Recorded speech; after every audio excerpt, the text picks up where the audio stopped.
J'ai vraiment vécu tout ça. Je ne fais pas de fausses déclarations ni d'exagérations. Je venais de commencer le lycée et je m'étais lié d'amitié avec ce gamin.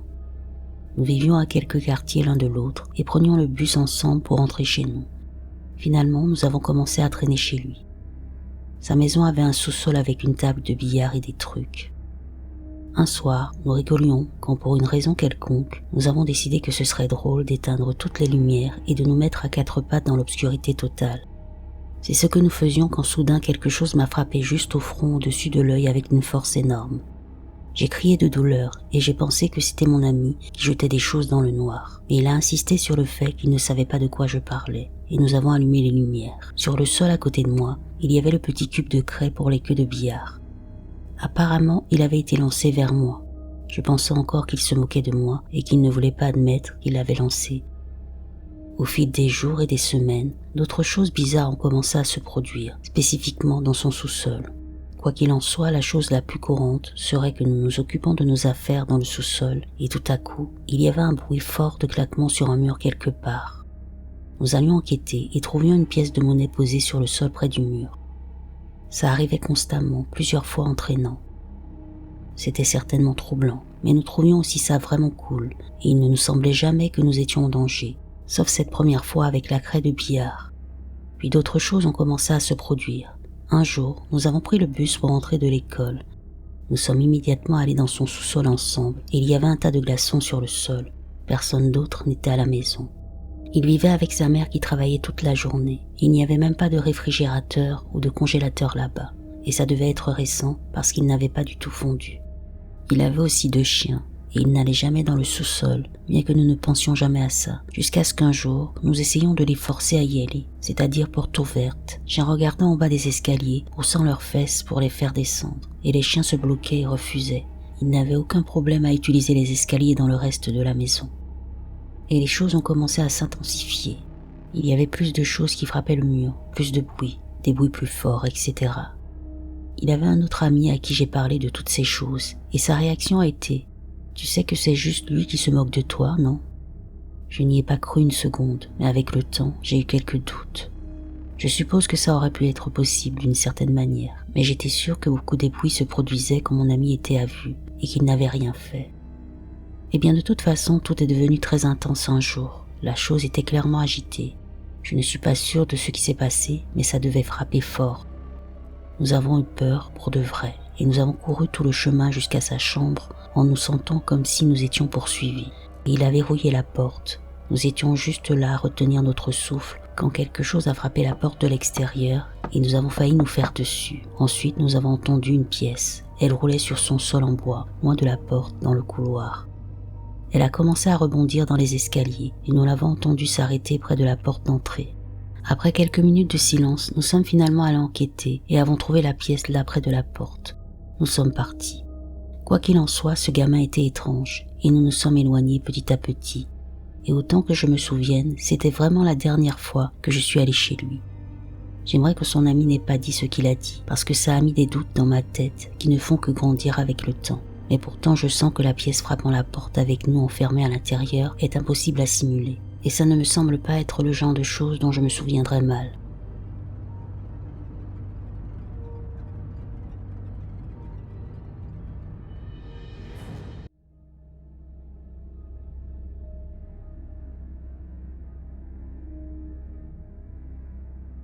Je m'intéresse au paranormal et à l'occulte depuis mon enfance, mais à 61 ans, je n'ai encore jamais eu d'expérience personnelle qui ne paraisse pas prosaïque, jusqu'à maintenant.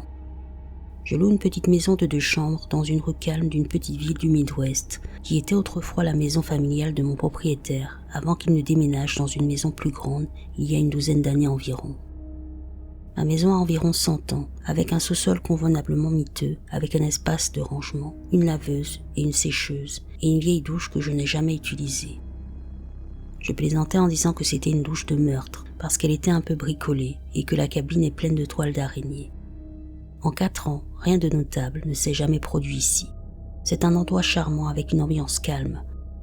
Mon fils 24 ans habite aussi chez moi depuis février dernier pour économiser de l'argent avant de retourner sur la côte ouest. Il travaille beaucoup et voyage un peu, donc je suis souvent seule, comme je l'étais lors des 2 incidents. Le premier a eu lieu en milieu de journée, il y a quelques semaines. Je travaille à domicile et je faisais ce que je faisais quand j'ai entendu et senti ce qui semblait être un réfrigérateur, quelque chose de taille et de poids similaire, tomber sur mon toit ou se renverser dans le sous-sol. C'était soudain, fort, et ça a fait trembler toute la maison. Extrêmement surprise, je suis immédiatement allée voir ce qui s'était passé. Je suis allée au sous-sol, rien d'anormal. J'ai fait le tour de la maison, rien de différent sur le toit. J'ai vérifié un grand chêne dans ma cour pour voir s'il y avait des signes d'une grosse branche tombée qui aurait pu frapper ma maison. Rien, et il ne ventait pas ce jour-là. J'ai regardé dans toutes les pièces et les placards, rien. Plus tard, j'ai plaisanté avec des amis en disant que j'avais un fantôme, mais je n'y croyais pas vraiment. Je pensais que ça pouvait être un gros camion à plateau ou quelque chose du genre à proximité qui a heurté un dos d'âne ou un nid de poule et a fait un bruit, bien que nous n'ayons pas de camion de cette taille dans cette rue ou à proximité. Puis il y a eu ce matin vers 2h30. J'avais du mal à dormir et je regardais mon téléphone quand j'ai entendu une série de bruits forts, mais différents, comme quelque chose de métallique et un certain nombre d'autres objets tombant sur une surface dure juste de l'autre côté du mur de ma chambre, ce qui est la salle de bain. Donc j'ai immédiatement pensé que l'un de ces porte-objets de douche à ventouse que j'avais récemment installé était tombé et que le shampoing de mon fils s'était éparpillé au fond de la baignoire. Cela s'est produit plusieurs fois et je pensais que je remettrais simplement le tout en place lorsque je serais enfin sorti du lit. Eh bien, après avoir encore un peu tourné et retourné, j'ai décidé d'abandonner le sommeil et de préparer du thé et de lire. Après avoir mis la bouilloire à bouillir, je suis allé remettre le porte-objet de douche en place pour constater qu'il était toujours en place. J'ai tiré le rideau de douche, rien dans la douche n'était tombé et je n'ai rien trouvé d'autre dans la maison qui aurait pu produire ce son. De plus, il est 4h du matin, mon voisin est absent. Il gèle dehors et personne ne serait dehors à cette heure-ci. Le son provenait clairement des environs de la salle de bain. Je suis sûr que dans le second cas, certains diront que j'ai peut-être somnolé et que j'en ai rêvé, et je vous assure que j'étais bien réveillée et que je regardais mon téléphone et aussi que je me suis assise lorsque je l'ai entendu. Ce n'était pas un rêve, je n'ai vraiment aucune idée de ce qui se passe. Une fois ça allait, 2 fois, surtout ce dernier incident, commence à me faire penser qu'il se passe quelque chose d'autre. Je suis une ancienne journaliste, donc je ne prends pas ces choses à la légère et je n'en fais pas de rapport à la légère. En même temps, je n'ai aucune idée de ce qui s'est passé.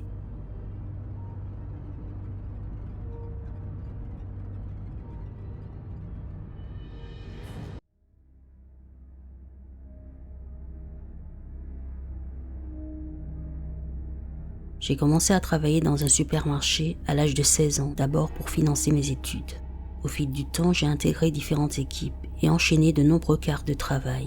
Depuis 4 ans, j'assure régulièrement un service matinal de 4h15 à 8h consacré au déchargement des camions et au tri des marchandises sur les chariots destinés à l'inventaire. En octobre 2023, un événement inhabituel s'est produit pendant l'un de ces quarts de travail. Je vis aux Pays-Bas et à cette époque de l'année, le climat est généralement doux. Cette nuit-là, il faisait chaud. Cependant, alors que j'approchais de l'entrée du magasin, j'ai ressenti un frisson soudain, comme s'il faisait glacial dehors. C'était étrange, mais je n'y ai pas trop réfléchi. Peu de temps après, mon collègue est arrivé et a mentionné qu'il avait lui aussi l'impression qu'il faisait glacial. Je lui ai dit que j'avais ressenti la même chose.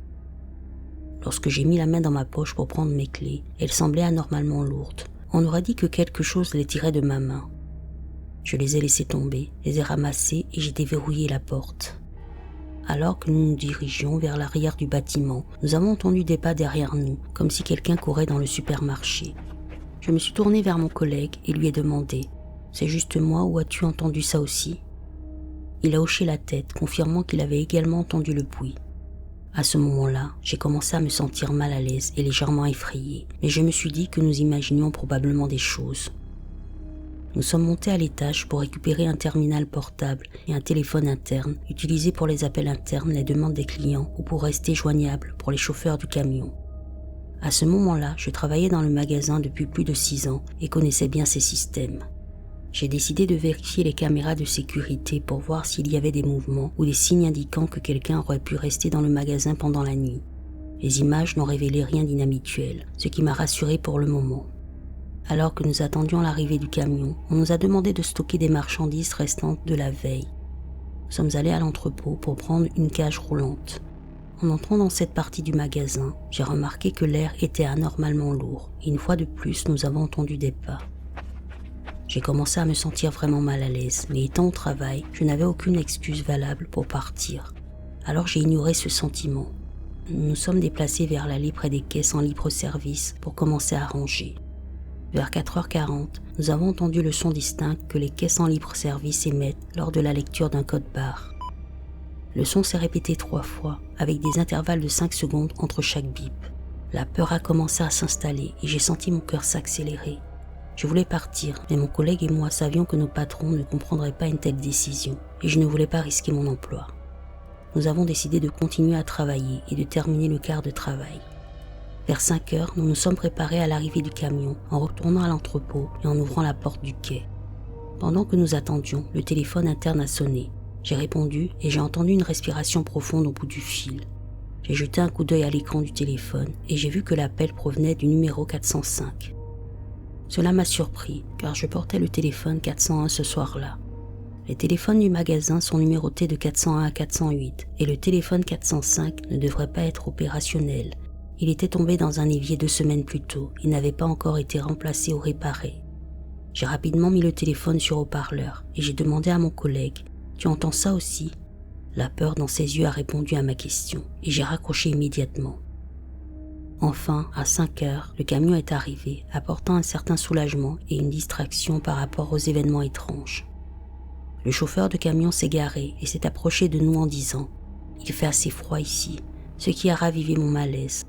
Alors que nous déchargions le camion, mon collègue et moi avons discuté des expériences étranges que nous venions de vivre.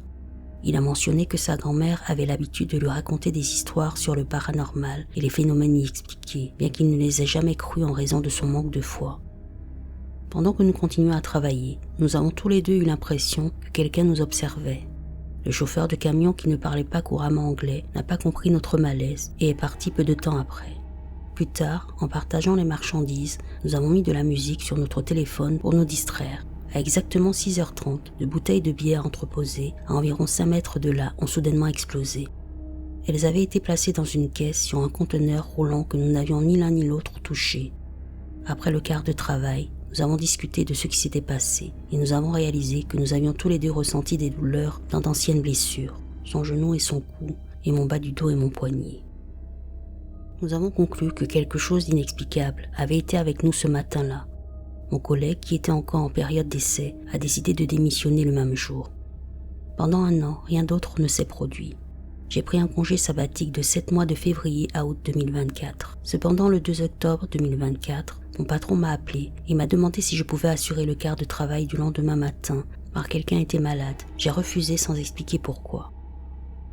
Je travaille toujours au supermarché parce que c'est bien payé. Certaines personnes ne croient pas à mon histoire et je comprends. En tant qu'étudiant en biologie de 23 ans qui a toujours été sceptique quant au paranormal, cette expérience a profondément changé ma perspective. Le souvenir de cette nuit a refait surface récemment lorsque j'ai entendu mon nom chuchoter alors que je travaillais seul dans l'entrepôt.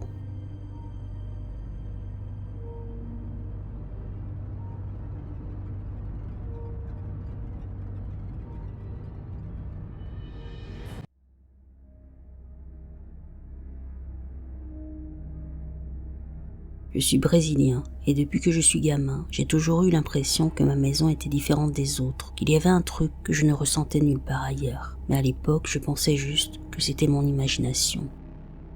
Les vrais événements ont commencé en 2021. Ça a commencé quand certaines nuits, je me réveillais à cause de bruits bizarres dans la cuisine, des pas et des verres qui s'entrechoquaient. Au début, je pensais que c'était juste un membre de la famille. Mais le problème, c'est que tout le monde dormait, et le matin, la cuisine avait l'air complètement normale, comme si rien ne s'était passé. On aurait dit que j'étais le seul à entendre ces bruits. Avec le temps, ça arrivait moins souvent, avec des semaines d'intervalle, alors j'ai juste fait comme si de rien n'était. Mais à partir de là, impossible de faire semblant que rien ne se passait. Une nuit qui était pourtant assez calme, j'étais en train de me coucher, à noter qu'il y avait une grosse étagère en bois derrière mon lit. Quelques secondes après m'être allongé, un gros cylindre en fer qui était posé sur l'étagère est tombé tout seul et a failli me frapper la tête. Il faut savoir qu'il était loin du bord, donc c'était quasiment impossible qu'il tombe tout seul. J'ai vraiment eu du mal à dormir après ça. Le lendemain, c'est devenu normal que des affaires perso disparaissent pendant des jours et réapparaissent à des endroits au hasard.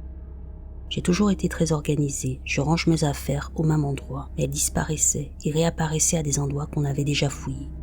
Finalement, ça a commencé à arriver de moins en moins souvent, jusqu'à ce que ça s'arrête complètement. Enfin, jusqu'en 2023. Vers le milieu de l'année, les bruits sont revenus, et cette fois je n'étais pas le seul à les remarquer. Mon père a commencé à y faire plus attention aussi. Une nuit, vers minuit 10 ou plus tard, je ne me souviens plus exactement, je suis allé dans la cuisine pour prendre un verre d'eau parce que je n'arrivais pas à dormir. Là, j'ai vu un sac plastique bouger d'une façon bizarre. Il bougeait de l'intérieur vers l'extérieur, comme s'il y avait une tête dedans qui respirait. Je l'ai regardé fixement, en essayant de comprendre ce qui se passait. J'ai vérifié, il n'y avait rien dans le sac. Flippé, je suis retourné me coucher et je ne me suis plus levé. Quelques jours plus tard, mon père a commencé à arriver à table en colère, en disant qu'il trouvait des cigarettes fraîchement fumées dans le jardin. Notez que personne ne fume chez nous. Comme il entendait aussi les bruits, il a installé des caméras de sécurité tout autour du jardin pour choper celui qui faisait ça. Ça n'a pas tardé avant que d'autres choses apparaissent, cette fois un couteau. On a regardé les images de sécurité et on n'a rien trouvé. Aucun mouvement, personne, rien. Un couteau qui n'était même pas à nous venait d'apparaître dans le jardin. On a demandé aux voisins et il n'était à personne non plus. Du coup, on l'a jeté et ça a semblé régler les choses pendant un moment. Plus d'objets dans le jardin et plus de bruit bizarre dans la maison jusqu'en 2025. Cette année, les choses ont empiré. Un jour, mon père travaillait sur sa remorque de bateau. C'était l'après-midi et tout le monde était dehors dans le jardin. Mon père s'est éloigné pour prendre un outil et la remorque s'est soudainement soulevée toute seule. L'avant a flotté pendant quelques secondes, puis s'est écrasé, faisant un bruit tellement fort que même les voisins l'ont entendu. Mes parents étaient secoués, mais ont essayé de chercher des explications logiques au lieu de sauter aux conclusions surnaturelles. Un soir, je me préparais pour aller me coucher quand mon petit frère m'a appelé dans le salon pour l'aider à ranger ses jouets. Après qu'on ait fini, je lui ai pris la main pour l'emmener dans sa chambre. En passant par la cuisine, j'ai vu l'interrupteur s'allumer tout seul, éteignant les lumières. Ce n'était pas une coupure de courant ou un problème électrique. J'ai vu l'interrupteur bouger. On a eu tellement peur qu'on a prié avant d'aller dormir.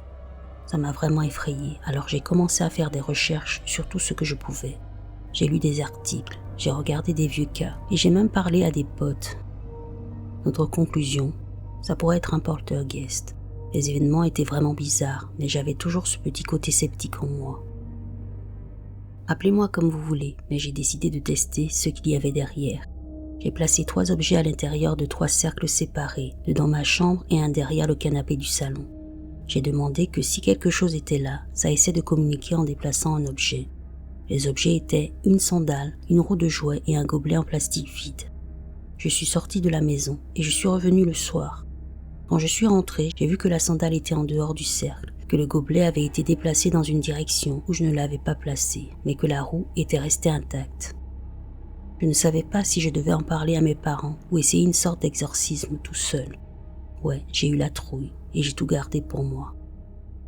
Une nuit, vers 23h45, j'étais seule dans la cuisine en train de parler au téléphone de tout ça. La porte qui mène à la buanderie était verrouillée depuis plus d'1 heure, avec le porte-clés accroché à la serrure. Les fenêtres étaient fermées.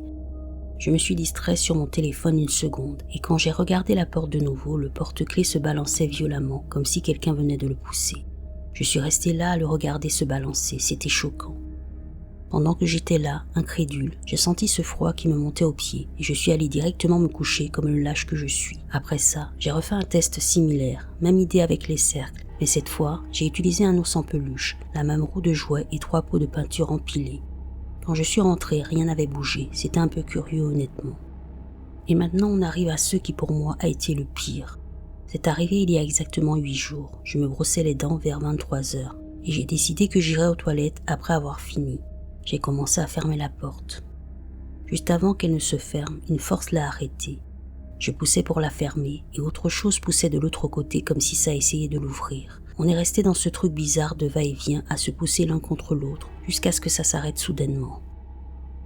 Finalement, j'ai rouvert la porte et il n'y avait personne, juste cette même roue de jouets d'avant posée près de la porte.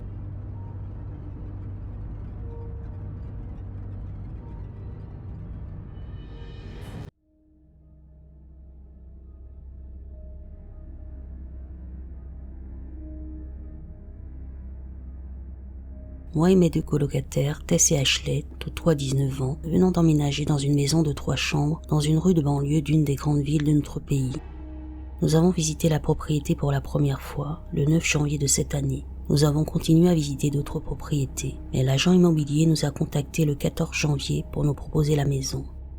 Nous avons signé le bail et emménagé le 4 février, moins d'1 mois après avoir visité la propriété pour la première fois. Personne n'a habité dans cette maison depuis au moins novembre 2020 et l'annonce que nous avons trouvée a été publiée début décembre 2020. Généralement, une maison comme celle-ci ne resterait pas sur le marché locatif plus d'1 semaine environ dans notre ville, car les bons logements sont assez rares. Nous ne savons absolument rien des précédents locataires, ni pourquoi ils ont déménagé. Notre maison se trouve au bout d'une allée commune avec 2 autres maisons. Il faut monter un escalier extérieur pour accéder à la porte d'entrée. En bas, nous avons un salon-cuisine ouvert et une petite salle de bain. À l'étage se trouvent nos 3 chambres et une autre grande salle de bain commune. La maison donne sur une petite colline, puis sur une grande route très fréquentée. Une clôture avec 2 portails nous sépare de la route principale, ce qui est un peu redondant, car il y a aussi un énorme trou dans notre clôture qui donne sur une autre allée commune et est très facilement accessible depuis la rue. Lorsque nous avons emménagé dans la première semaine, nous avons chacune senti une présence spécifique dans la maison alors que nous pensions être seuls, et chacune a ressenti la présence si fortement qu'elle a dû fouiller partout pour confirmer qu'elle était bien seule. Pendant notre nettoyage initial, nous avons trouvé ce qui semblait être de l'urine dans mes placards et ceux d'Ashley. Nous nous sommes réveillés au milieu de la nuit en entendant de forts coups contre le côté de la maison qui fait face à la clôture et à la rue.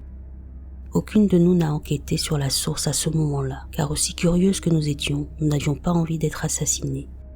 Il n'y a pas non plus d'arbre assez proche de la maison qui aurait pu entrer en contact avec le mur et expliquer les coups. En nettoyant quelques semaines plus tard, j'ai trouvé ce qui semble être du sang séché sur le rebord de la fenêtre du salon.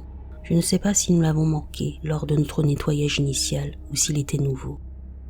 Il n'appartenait à aucune de nous, c'est sûr. Ashley a trouvé un os de poulet sur son balcon. Nous sommes un foyer principalement végétarien et le seul accès au balcon se fait par sa chambre. Nous pouvons suivre notre consommation d'énergie via une application et il y a eu des moments où nous avons eu une forte augmentation de la consommation d'énergie alors qu'aucune de nous n'était à la maison. Une fois, au milieu de la nuit, je me suis réveillée en pensant que quelqu'un avait une conversation bruyante dans la pièce voisine. Il s'est avéré que c'était mon ordinateur portable. Il s'était allumé tout seul et avait commencé à lire un épisode de Friends, ce qui aurait été bien si le couvercle de l'ordinateur portable n'avait pas été fermé et verrouillé avec un code d'accès et une reconnaissance faciale. Ashley s'est réveillée une nuit en état de paralysie du sommeil. Elle dit qu'elle a vu un homme assis par terre à côté de son lit, la regardant. Elle n'a jamais connu de paralysie du sommeil. Nous avons une lampe à détecteur de mouvement sur notre terrasse en haut des escaliers. Il faut se tenir à un endroit très précis sur la terrasse pour qu'elle s'allume. Pour souligner, la lumière ne s'allume que si vous vous tenez à cet endroit précis, et même là, vous devez faire un certain mouvement pour qu'elle vous voie. Alors qu'elle était seule à la maison dans le salon, Anna continue à entendre des bruits dans l'escalier et ouvrait le rideau en s'attendant à ce que je rentre du travail. La lumière du détecteur était allumée, mais il n'y avait personne. Ça s'est produit plusieurs fois au cours de cette nuit. Ce type de détecteur ne se déclenche pas avec le vent ou la lumière. Il n'y a pas d'arbre ou de plante à proximité qui pourrait l'avoir déclenché non plus. Ce ne sont pas seulement nous qui avons vécu des choses étranges. Un soir, alors que le petit ami de Tess était là, elle et moi avons quitté la maison en le laissant seul. Ashley était au travail. Peu de temps après notre départ, il nous envoie un texto pour nous dire que la porte de la chambre de Tess s'est fermée toute seule, puis il a entendu des pas distincts dans l'escalier intérieur. Pour information, c'est le mec le plus cynique de la planète. Il n'inventerait certainement pas quelque chose comme ça. Évidemment, tous ces événements ont une explication quelconque, liée ou non. Toutes ces choses pourraient très bien être sans rapport et fortuites. Notre première hypothèse est que nous avons une sorte de poltergeist. Ça expliquerait les bruits étranges, les bleus, le moral bas, le fait de se réveiller au milieu de la nuit, le fait qu'il semble y avoir quelqu'un dans la maison alors qu'il n'y en a pas. Nous avons parlé de purifier la maison avec de la sauge, mais au-delà de ça, nous ne savons pas vraiment quoi faire d'autre, à part accepter la vie avec notre nouveau colocataire excentrique et espérer qu'il ne devienne pas complètement comme Annabelle. Si la maison était hantée, cela expliquerait certainement pourquoi l'agent était si désireuse de se débarrasser de la propriété si rapidement à un groupe de jeunes filles naïves, car nous n'avons eu aucun autre problème sérieux avec la maison. Notre deuxième option est que quelqu'un vit réellement sur ou autour de notre propriété. Nous avons un grenier, mais le seul point d'accès interne se trouve dans le placard de ma chambre et j'aurais certainement entendu quelqu'un monter et descendre de ce point d'accès pendant la nuit pour remarquer que des choses étaient déplacées. Il pourrait y avoir un point d'accès extérieur sur le toit, mais nous n'avons pas pu y monter pour vérifier. Nous avons entendu des bruits venant du toit auparavant, mais rien que nous puissions vraiment dire avec certitude qu'il s'agissait de quelqu'un qui montait là-haut de l'extérieur ou de quelqu'un qui se déplaçait là-haut. Nous ne savons vraiment pas ce qui cause ces choses. Nous allons installer une caméra de sécurité à la porte d'entrée et de nouveaux verrous sur les portails extérieurs, en plus d'essayer des rituels de purification.